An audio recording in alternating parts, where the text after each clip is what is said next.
시황의 해설자들 코너입니다. 예, 연초부터 시장이 만만치 않고요. 시장 대응 전략 세우고 특별히 오늘은 시장도 그렇지만 기업에 대해서, 종목에 대해서 강점을 가지고 좋은 기업을 많이 발굴해 주시는 분입니다. 메리츠증권 광화문 금융센터 신영목 이사님 함께하겠습니다. 이사님 어서 오십시오. 안녕하세요. 새해 복 많이 받으십시오. 새해 복 많이 받으십시오. 이사님 오시길 우리가 기다리고 있었습니다. 그런데 이제 말씀드린 것처럼 연초 시황이 이렇게 녹록지가 않아서요. 주제부터 좀 말씀드릴게요. 예, 금리 상승 예견이 된 거고요. 오미크론도 가라앉지 않는 그런 상황인데요. 이런 혼돈 장세 결국은 종목이죠. 예, 히든 종목 이야기하도록 하겠습니다. 먼저 시황 얘기를 좀 해야 될 텐데요. 간밤에 이제 다운 올랐지만 나스닥이 밀리면서 기술주들이 하락했고 국내도 영향을 미치는데 전반적인 올해 시장에 대한 우리 신영목 이사님 그림이 어떤지부터 좀 듣고 추가적인 질문을 좀 드릴게요. 네.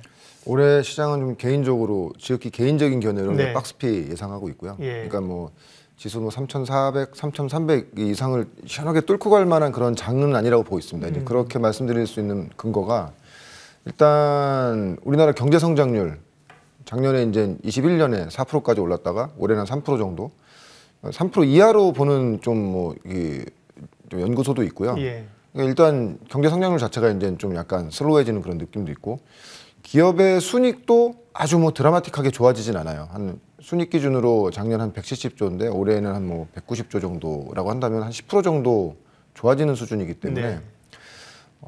그러니까 이렇게 그걸 대비한다고 하면은 딱 박스권 정도 상단까지는 지금 이런 나온 수치로는 가능할 수 있는 그런 수치라고 볼 수는 있는데 결론적으로 우리나라 전체적인 장의 시장 상황이 좋아지려면은 아시겠지만 기관이나 외국인 수급들 들어와야 되거든요. 기관은 좀 사실 좀 많이 소진이 된 상태죠. 왜냐하면 작년에 개인 투자가들이 대거 이제 증시에 들어오면서 그런 자금들이 이미 기관 투자가들이 이제 한번 소진이 된 상태고요. 외국인은 좀 기대감이 있지 않나요? 저는 사실 그 기대감의 베이스로 볼 수 있는 게 과연 외국인 입장에서 연평균 경제 성장률이 3% 정도 나오는 국가와 미국은 지금 6% 중반까지 예상하고 있거든요. 6% 이상 나오는 국가와 어느 국가에 과연 이 베팅을 할 것인가, 편하게 베팅을 할 것인가. 근데 그 안에 기업들의 내용들을 본다고 하면은 미국에 있는 대표적인 IT 기업들이라든지 지금 시가총액 상위 종목들 보면은 올해 영업이익 기준치도 굉장히 지금 컨센이 많이 올라가 있습니다. 왜냐면은 메타버스라든지 AI 그 외 컨텐츠를 중심으로 한 새로운 성장 동력들을 다 장착한 상태이기 때문에 지금 보면은 테슬라부터 애플까지 연일 신고가 나가는 가장 큰 이유가 단순히 수급 이슈가 아니고 어닝을 기준점으로 가져가고 있기 때문에 그 외국인 입장에서 봤을 때는 사실은 정책적으로도 굉장히 좀 유하고 경제 성장률도 많이 나올 수 있고 기업의 어닝도 좋아지는 미국 증시에 집중될 수밖에 없겠다. 그러니까 IT 버블 때랑 다른 건 그거잖아요. 그때는 이제 IT 자만 들어가면 기대감으로 올랐는데 지금은 미국의 빅테크 기업들이 실제로 돈을 벌고 있다. 네, 어닝이 계속 올라가고 있는 것이고요. 근데 미국이 최근에 저는 이게 역시 또 개인적인 견해인데 미중 무역 분쟁에서 굉장히 자신감 있게 계속 분쟁을 이어가고 있는 가장 큰 이유가 제조업 기반의 성장이 아니라는 것이죠. 중국을 분리해내도 컨텐츠, 소프트웨어의 어떤 강점을 가지고 가는 것이기 때문에 그렇게 된다고 하면은 그러니까 큰 글로벌 자금을 가지고 있는 어떤 펀드 입장에서 된다고 하면은 이머징에서 3% 경제 성장률 하는 나라보다는 선진 시장에서 6% 이상 경제 성장률이 나오고 어떤 대형 IT, 시가총액 상위 종목들의 대형주들이 상장이 어닝도 좋아질 수 있는 미국 증시에 여전히 집중될 수밖에 없겠구나. 그렇기 때문에 그렇게 본다고 하면은 올해도 역시 지금 박스피장 내에서 그와 성장의 기회를 같이 하는 국내 주식들 특정 섹터나 개별 종목, 개별 어떤 섹터의 어떤 그런 성장세가 두드러지지 않겠는가 저는 그렇게 좀 예상하고 있습니다. 그런 섹터는 뭐가 될까요? 말씀하신 것처럼 대충 이제 그림이 그려졌습니다. 그 주식을 막 끌어올리는 게 아니라면 결국은 또 시장은 새로운 것, 성장에 대한 걸 좀 목마름이 있을 거잖아요. 금리는 오르면 사실 가치주를 봐야 되는가? 어제 오늘은 사실 조선철강 이런 게 움직이는데 그러면 지금 말씀하신 시장의 뷰에 근거해서 이사님은 어느 섹터나 좀 업종들을 올해 좋게 보세요? 왜냐하면 지금 저희가 생각하고 있는 기존의 어떤 경제관념도 약간 바꿔야 된다고 생각을 하거든요.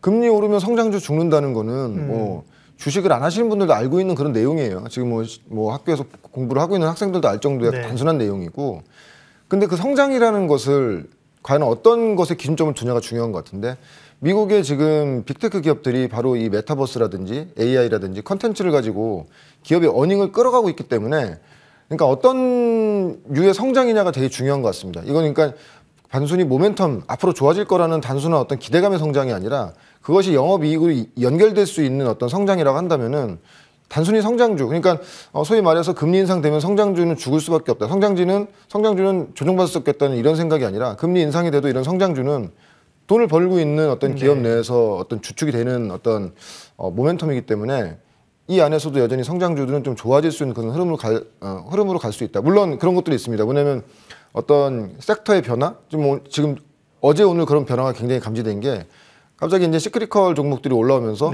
성장주들 소위 말하는 그런 성장주 우리나라 기준점으로 했을 때 조정받잖아요. 그렇지만 그 성장의 궤가 바뀌지 않는다고 하면 오히려 지금 시즌의 어떤 이런 주가 조정이 향후 어떤 성장을 어떤 주가의 어떤 탄력을 위해서는 좀 좋은 어떤 좀 매집할 수 있는 그런 구간이 아닌가 저는 그렇게 생각하고 있습니다. 진통의 기간, 인고의 기간.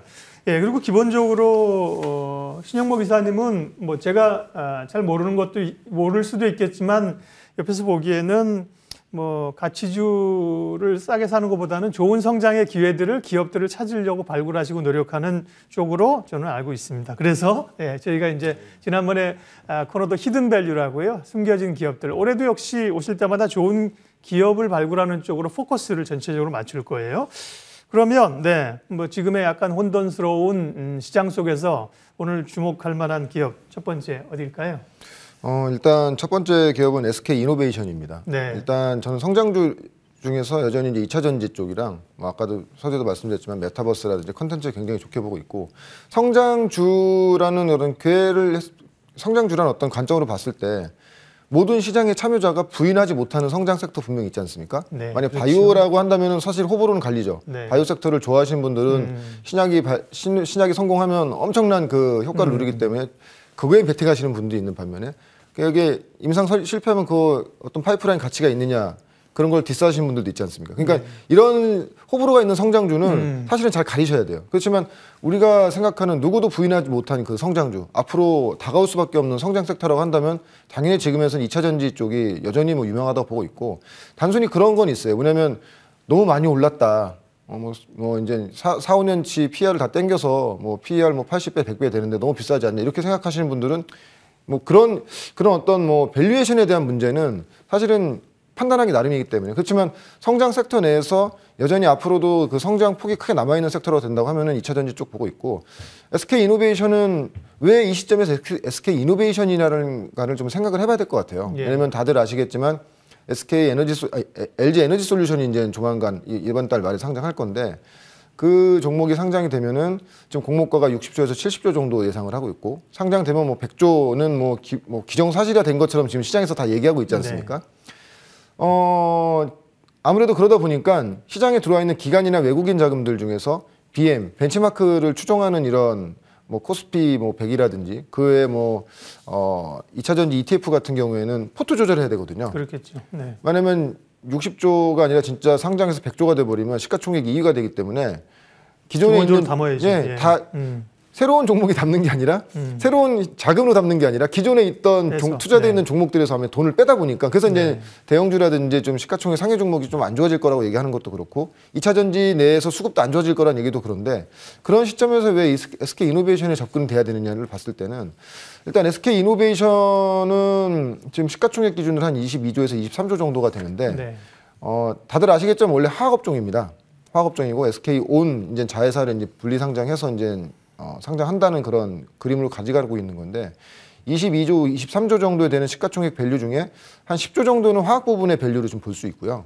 나머지 이제 12조에서 13조가 그 이제 배터리 부분의 부분인데 만약에 SK 에너지 솔루션이 상장이 되면 지금 60조에서 70조 크게는 100조까지 지금 받기 때문에 너무 싸 보이는 거죠.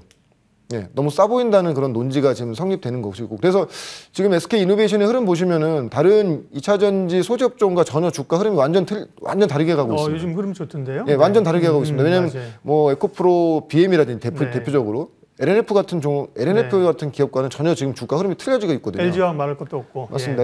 그래서 SK 이노베이션의 어떤 그 자회사 SK온을 상장하게 되면 SK온도 상장 가치가 한 한 30조에서 50조 정도를 보고 있어요. 그러니까 그런 와중에 LG 에너지 솔루션이 만약 100조 이상의 밸류 시가총액이 형성돼 버리면 이제 너무 싼 구간으로 간다는 것이죠. 그렇기 때문에 SK 이노베이션 같은 경우에는 아마 LG 에너지 솔루션 상장 시까지 그 이후까지도 시가총액 형성을 보시면서까지도 가보셔도 좋을 거라고 보고 있고 그런 이유 때문인지 모르겠지만 대부분의 지금 그 2차 전지라든지 시가총액 상위 종목들은 그 예비 수급 그 LG 에너지 솔루션에 관련된 수급 때문에 좀 약간 네. 그 매도가 좀 나오고 있는 상태인데 SK 이노베이션 같은 경우는 오히려 지금 기관의 매수가 지금 화면 보시면 아시겠지만 기관 매수가 뭐 엄청나죠. 예. 그런 부분이기 때문에 SK 이노베이션은 좀 성장단에서는 좀 봐야 되는 것이 아닌가. 그러니까 뭐 너무 가벼운 종목 보실 게 아니라 이런 대형주들을 좀 보셔도 지금 저는 되는 구간이라고 보고 있습니다. 충분히 공감하는데 한 가지 조금 의문이나 좀 악유가 있습니다. 그러니까 이제 배터리의 가치를 지금 흐름 보면요. 2차 전지 가운데서는 SK 이노베이션이 말씀하신 것처럼 제일 궤를 달리하고 있어요. 그런데 결국 그런 저평가된 게 부각되면서 조금 오르더라도 결국은 또 SK 오늘 또 물적 분할하거나 분할 상장한다는 데 대한 마치 이제 LG화학과 같은 데자뷰 거기에 대한 부담감들이 좀 있다는 겁니다. 굉장히 좋은 질문이십니다. 네네. 모든 분들이 아마 다 궁금해하실 부분이고 상당히 좋은 질문이십니다. 예. 그렇지만 지금 만약에 근데 지금 앵커님께 제가 역질문 한번 드려볼게요. 내가 지금 SK 이노베이션 지금 대표이사인데 과연 이 분위기에서 분할 상장할 수 있을까요? 혹여나 분할 상장한다고 했을 때 예전처럼 특히 이제 SK그룹이 어떤 이 분할 상장으로 어떻게 이렇게 말씀드리면 그렇지만 좀 악명이 높지 않습니까? 왜냐하면 그렇죠. 뭐 SK 바이오팜부터 SK 바이오사이언스 그다음에 그 이후에 이제 그 모회사들 주가 보시면 다 아실 거예요. 그럼 이 시점에서 SK 이노베이션을 SK 오늘 분할 상장을 할 건데 과연 이 시점에서 분할 상장을 할 수 있는지 물론 최근에 뉴스 보면 분할 상장을 위해서 지금 준비 작업을 다 벌이고 있습니다. 만약에 이 상태에서 만약에 분할 상장이 된다고 하면은 저는 기존처럼 분할 상장이 되는 것이 아니고 그러니까 기존 주주 SK 이노베이션을 들고 있는 주주들의 뒤통수를 치는 분할 상장이 아니고 그에 따른 어떤 신주 인수권부라든지 보상책을 분명히 주어질 수 있을 거라고 보고 있고 그래서 분할 상장 이슈 때문에 만약에 그렇기 때문에 주가가 지금 저평가돼 있었던 거죠. 근데 지금 최근에 대선 주자들 지금 어떤 토론회 같은 것들을 보면 분할 상장 이슈에 대해서 분명히 얘기를 하고 있거든요. 그거에 대한 어떤 마땅한 대비책이 있어야 되고 그 기존 주주들의 어떤 이런 이익을 침해하는 이런 일들이 없어야 된다고 얘기하고 있는 거기 때문에 그 부분에 대해서는 우리가 크게 지금 구간에서는 우려하실 부분은 아니라고 좀 보고 있습니다. 가격 한번 봐주세요. SK 이노베이션. 그래서 뭐 SK 이노베이션 저는 만약에 LG 에너지 솔루션이 상당히 성공적으로 상장되고 시가총액 자체도 정말 이제 시장에 대상한 것만큼 나온다고 하면은 뭐 목표가는 한 30만 원 정도, 손절가는 한 21만 원 정도를 잡고 좀 보신다고 하면은 좀 상당히 좀 좋은 흐름이 나오지 않겠는가 저는 그렇게 보고 있습니다. SK 이노베이션 2차 전지에 대한 고민들이 무지하게 많으실 거예요. 투자자들이 말씀하신 눈에 보이는 확실한 성장 섹터인데 지금 엔솔 상장 때문에 눌려 있어서 팔아야 되나 얹어 사야 되나 그 가운데 이제 역시 종목 기업 조건으로 SK 이노베이션 말씀해 주셨고요. 또 한 종목이 준비되어 있습니다. 다음은요. 네. 예, W 게임즈입니다. 게임주 가운데 별로 이렇게 주목하지 않는. 굉장히 생소하실 텐데 너무 싼 주식이죠. 예. 잘 알고는 있죠. 근데 최근에 뭐 이메이드를 필두로 해서 컴투스보다는 약간 좀 덜 얘기하는. 일단 기본적으로 싸다는 걸 강조드린 가장 큰 이유가 올해도 영업이익 기준으로 했을 때 한 2,000억에서 2,200억 정도 예상이 되고요. 지금 시가총액이 1조거든요. 그러니까 PER 기준으로는 한 6배에서 7배 정도가 됩니다. 아시겠지만 W게임즈 같은 경우는 소셜 카지노에서 글로벌 상위 업체고요. 왜 이제 소셜 카지노 쪽을 우리가 좀 집중해서 봐야 되냐면은 우리가 아마 P2E라는 얘기는 너무 지겹게 또 많이 들어보셨을 겁니다. 그 돈을 버는 게임. 근데 사실 단순히 돈을 벌기 위해서 게임을 할 수는 없거든요. 그래서 돈을 벌기 위해서 게임하는 나라가 있어요. 뭐 아시겠지만 베트남이라든지 필리핀이라든지 저소득 국가 그 실업률이 높다 보니까 돈을 벌기 위해서 게임을 합니다. 실질적으로. 근데 우리나라나 선진국에 있는 어떤 이 게임 유저들이 돈을 벌기 위해서 하지는 않거든요. 재미를 위해서 하거든요. 인건비 나올지도 지금 구조상 그렇고. 그래서 이 소셜 카지노 시장은 작년 기준으로 했을 때 한 7조 시장이고 향후엔 한 9조 정도까지 늘어날 건데 우리가 실질적으로 P2E 그 돈을 벌기 위한 게임이 성공하기 위해서는 거기에 이제 게임의 재미도 있어야 되거든요. 그래서 장영국 사장도 이제 PN이라는 말로 이메이드도 바꿔 쓰잖아요. 그거 굉장히 좋은 포인트고요. 근데 우리가 본다고 했을 때 게임을 본다고 했을 때 네. 정말 내가 약간의 정말 재미도 느끼면서 돈을 벌 수 있는 가장 원초적인 게임은 역시 카지노 게임이다. 그렇군요. 그래서 실질적으로 방금 전에도 화면에 나왔지만은 네. 전화면 잠깐 보실 수 있으면 상당히 좋을 것 같은데 네. 지금 우리나라 게임사들도 이 소셜 카지노 게임 시장에 굉장히 지금 심혈을 기울이고 있어요. 왜냐하면 최근에 이제 넷마블도 한 2조 5천억 정도의 이제 소셜 카지노 회사 글로벌 3위 매출 기준으로 3위고요. NHN 한 게임 원래 예. 하고 있고 그쪽 예, 그죠? 예. 다 이쪽을 다 하고 있고 뭐 네오이즈 같은 경우에도 강원랜드랑 이제 슬롯머신 관련된 콘텐츠 독점 계약 맺었고 물론 우리나라에서는 P2E 게임 자체를 법적으로 금지시켰지만 해외에서는 이게 굉장히 활발하게 이루어지고 있거든요. 네. 어떻게 보면 게임사 입장에서는 굉장히 좀 노른자를 이 노른자를 낳을 수 있는 그런 한 분야는 맞고요. 이 부분이 항상 이제 시장 상위 업체들이 이 부분을 다 독점하고 있다시피 했는데 NFT와 P2E를 통해서 여기에 진입될 수 있는 기업들이 굉장히 많아졌다는 겁니다. 문제는 중요한 것은 W게임즈는 이 업종에서 아무래도 상위 업종이다 보니까 NFT나 P2E를 해야 될 필요성 그동안 못 느꼈다는 거죠. 그렇지만 앞으로 해야 될 수밖에 없는 그런 시장이 된다는 겁니다. 왜냐하면 가만히 있어도 자기의 파일을 뺏길 수밖에 없는 예. 입장이고 작년에도 실적 발표 시에 NFT랑 P2E 시장을 진출하겠다고 얘기를 한 상태고요. 그 작년 한 11월, 12월에 하면 주가가 굉장히 급등했다가 빠진 적이 있습니다. 그때는 뭐냐면 미국의 자회사를 통해서 P2E 시장을 진출하겠다는 그런 기대감이 있었는데 이제 안 하겠다고 이제는 네네. 부인을 하면서 주가가 많이 빠졌지만 우리가 주목해 볼 것은 W게임즈는 지금 내부적으로 유보되어 있는 현금이 한 4천억 정도가 되고요. 연간 2천억 정도씩 벌기 때문에 뭐 네. 1천억에서 2천억 정도가 계속 쌓이고 있는데 우리가 컴투스의 흐름을 보면 아시겠지만 사실 컴투스와 컴투스 홀딩스가 지금처럼 주가가 좋았던 가장 큰 이유는 내부에 유보된 1조의 현금을 이용해서 NFT와 P2E 시장, 메타버스 시장에 M&A를 통해서 빠르게 진출된 것이거든요.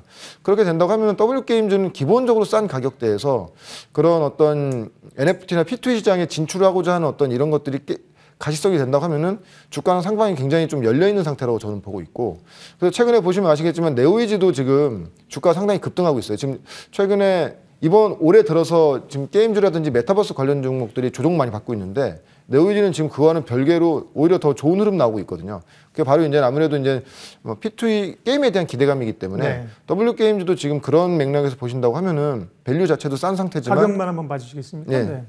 싼 상태지만 좀 포텐셜이 있는 구간이라고 보고 있고 네. 그래서 목표가는 정고점 부근이 한 8만 원 정도까지 손절해서는 한 5만 3천 원 정도까지 보신다고 하면은 좀 편한 매매가 되지 않을까 좀 생각하고 있습니다. 예, 오늘도 아주 좋은 뷰포인트를 주셨습니다. 평상시에 저희가 뭐 13, 4분 하다가 18분으로 시간을 늘려서 얘기를 좀 충분히 할 수 있지 않을까 싶었는데 그래도 한 1시간짜리 유튜브 해야 됩니다, 우리는. 네. 유튜브에 지금 말씀하신 내용은 저희 머니투데이 방송 유튜브에 신영목의 히든밸류로 이제 올려놓을 거예요. 내용들 곰씹어 보시면 좋은 아이디어가 될 겁니다. 메리츠증권 광화문 금융센터 신영목 이사님 함께했습니다. 고맙습니다. 고맙습니다.